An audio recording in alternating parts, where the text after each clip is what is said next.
बस आगे primary open angle glaucoma. Open angle में क्या है, एंगल को कोई फ़र्क नहीं पड़ा, एंगल ओपन है। एंगल जो कि हमारे पास किस-किस से बन रहा था? याद है एंगल किस-किस से बन रहा था? यहाँ से शवाबेज़ लाइन आ रही थी, फिर ट्रबैक्युलर मेशवर्क था, स्क्लेरल स्पर था और यहाँ से anterior surface of ciliary body. इन चारों से जो एंगल बन रहे it remains open.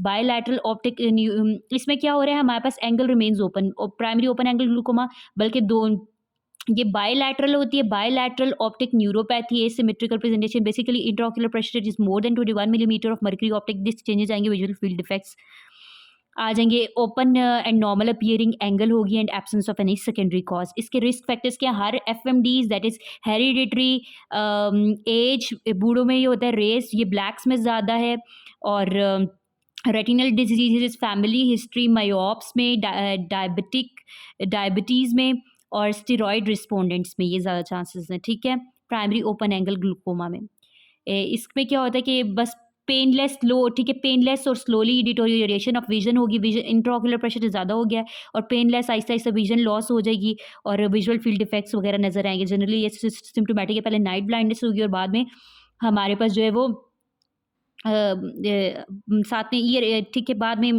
Deterioration of vision हो जाएगी। आई एक और हेडेक भी इसमें साथ होता है। इंट्राओक्युलर प्रेशर रेज होगा, optic disc damage, visual field effects. ठीक है, और इसका ये है कि fluctuation diurnal primary open angle glaucoma में फ्लक्चुएशन ज़रूर होगी डाईयूरनल। अगर दो आंखों में 5 मिलीमीटर अगर हमारे पास एक आंख में सुबह और शाम में 5 मिलीमीटर मर्करी से ज़्यादा प्रेशर डिफरेंस आ रहा है तो वो सस्पेक्ट है। अगर 8 से ज़्यादा तो वो इस चीज़ का हमारे पास डायग्नोसिस है ये प्राइमरी ओपन एंगल ग्लूकोमा की। ठीक है, फिर आ जाते हैं प्राइमरी ओपन एंगल ग्लूकोमा की ट्रीटमेंट। इसमें मेडिकल ट्रीटमेंट है, देन आई हैव लेज़र और थर्ड सर्जरी होता है। मेडिकल ट्रीटमेंट में हम क्या करेंगे, 3 चीज़ें देंगे सिक्रीशन को कम करने के लिए और 3 आउटफ्लो को बढ़ाने के लिए। तो आउटफ्लो को बढ़ाने के लिए मैं दे दूंगी प्रोस्टाग्लैंडिन एनालॉग, मायोटिक्स और एड्रीनर्जिक्स। प्रोस्टाग्लैंडिन एनालॉग, मायोटिक्स और एड्रीनर्जिक्स आउटफ्लो को बढ़ा देंगे और 3 चीज़ें हमारे पास सिक्रीशन को कम करेंगी, वो होंगी बीटा ब्लॉकर्स, अल्फा 2 एगोनिस्ट और कार्बोनिक एनहाइड्रेस इनहिबिटर्स। ये मेरे पास सिक्रीशन को कम करा देंगे।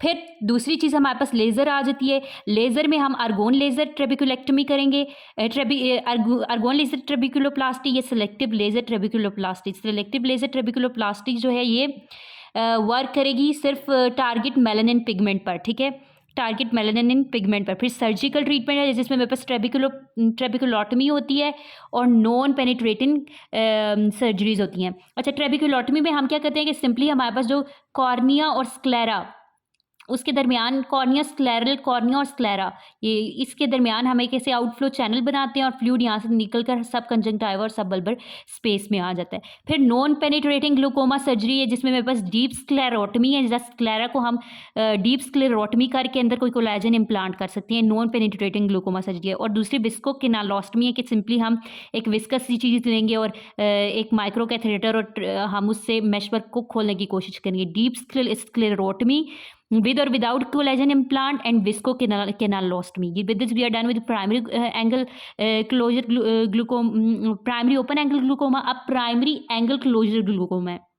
प्राइमरी एंगल क्लोजर ग्लूकोमा में मेरे पास क्या है, एंगल बायलैटरल डिजीज है, ये भी दोनों आइज में होगी। एलिवेशन ऑफ इंट्राओक्युलर प्रेशर होगा बिकॉज ऑफ एंगल क्लोजर। ठीक है, बिकॉज ऑफ एंगल क्लोजर। इसकी डिफरेंट स्टेजेस होती हैं। ठीक है, आमतौर पे इसकी जो है हमारे पास एनाटॉमिकल फैक्टर्स जिनकी आंखें चुनी होती हैं, छोटी आंखों वाली एक्सिल लेंथ स्मॉल होती है, उनमें ज़्यादा चांसेस है।